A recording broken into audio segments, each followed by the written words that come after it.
Hello, welcome to Prajim Technologies. I am Venkat. This is part 9 of SQL Server.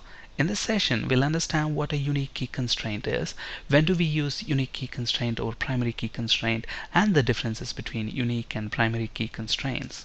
Now, we use unique key constraint to enforce uniqueness of a column, that is, the column shouldn't allow any duplicate values. If you remember, in this video series, we have already discussed a primary key is also used to enforce uniqueness of a column. So when do we choose one over the other? Now, we know that a table cannot have more than one primary key.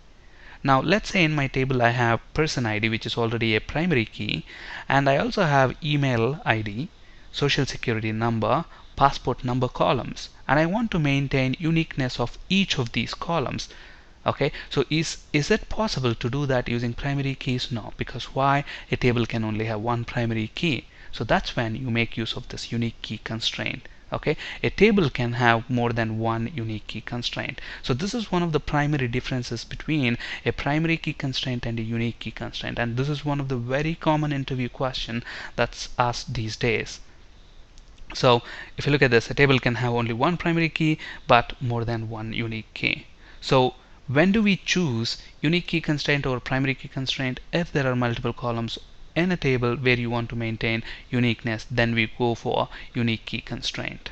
Okay, another difference between primary and unique key constraints is that primary key doesn't allow even one null, whereas unique key allows one and only one null. So these are the two differences between primary key and unique key constraints. Now, to create a unique key constraint, again, there are two ways. One, using the designer of SQL Server Management Studio, and obviously the other one is to use the query. Now first let's see how to create a unique key constraint using the designer. So we already have this TBL person table, and this table has got 4 columns: ID, name, email, gender ID, and age. ID column is already the primary key column. So if I have one column as primary key, it's not practically possible to mark another column as primary key. Okay, so that's when I use a unique key constraint. Now I want to ensure the email column is always unique. So how do I do that? By creating a unique key constraint. So how do we create a unique key constraint? Right click on the table for which you want to create a unique key constraint, select design, and in the table designer window, right click on any of the columns and select indexes/keys, which should bring up select primary or unique key index window. So look at this. Here you can create primary keys as well as unique keys or indexes. We haven't spoken about indexes yet. We'll be talking about them in detail in a later session. Okay, so we already have a primary key on this ID column, so that's that key. Now let's add another key for a unique key constraint. Okay, since this is a unique key, usually the naming convention is UQ and the name of the person on which you are creating that unique key constraint and the column. Now in our case the column is email. Okay, so you can select your columns here, click on the ellipsis button and select your column, email column. So I want to maintain the uniqueness of email column, and you can specify the sort order. We'll talk about this sort order when we talk about indexes. And is unique? Yes, I want this to be unique, and this is not an index. I want to create a unique key. Close it, save this table. Okay, now if we save this table, obviously we end up creating unique key index. Let's not do that. Let's go and try to create that using a query. So how do we create a unique key constraint using a query? Now just like adding any other constraint, you add the unique key constraint in the same way. Obviously when you're adding a unique key constraint, you are altering the definition of the table, so you have to use alter table statement.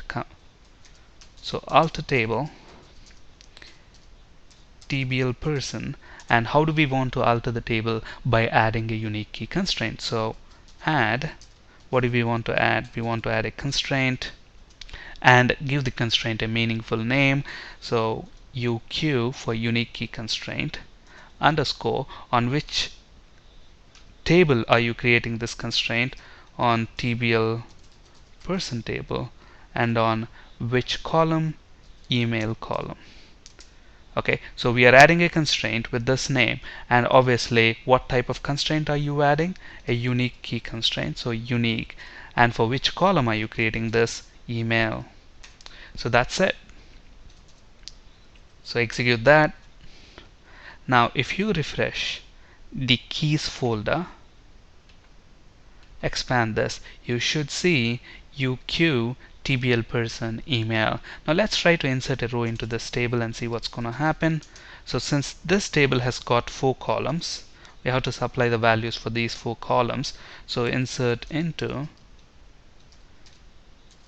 TBL person values, value for ID, let's say 1, name, let's say ABC, email, this is what is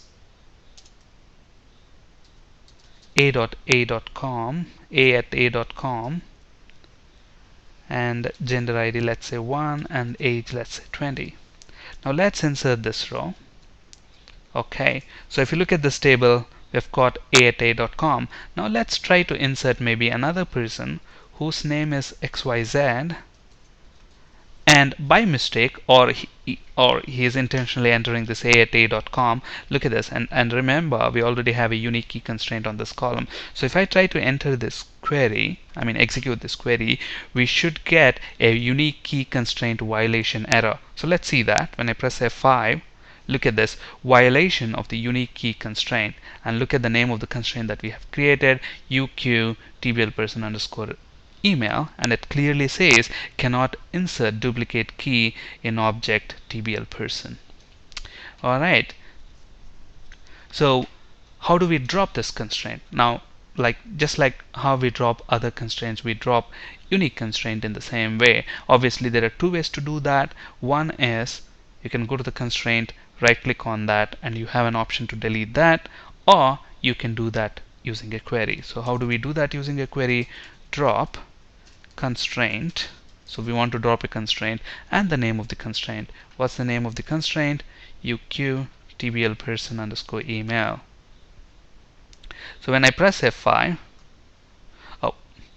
obviously we have to use the alter table command.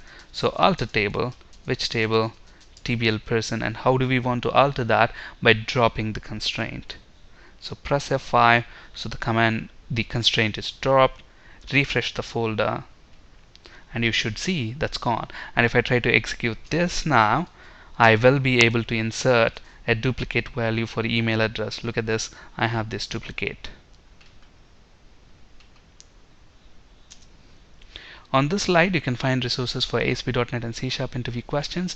That's it for today. Thank you for listening. Have a great day.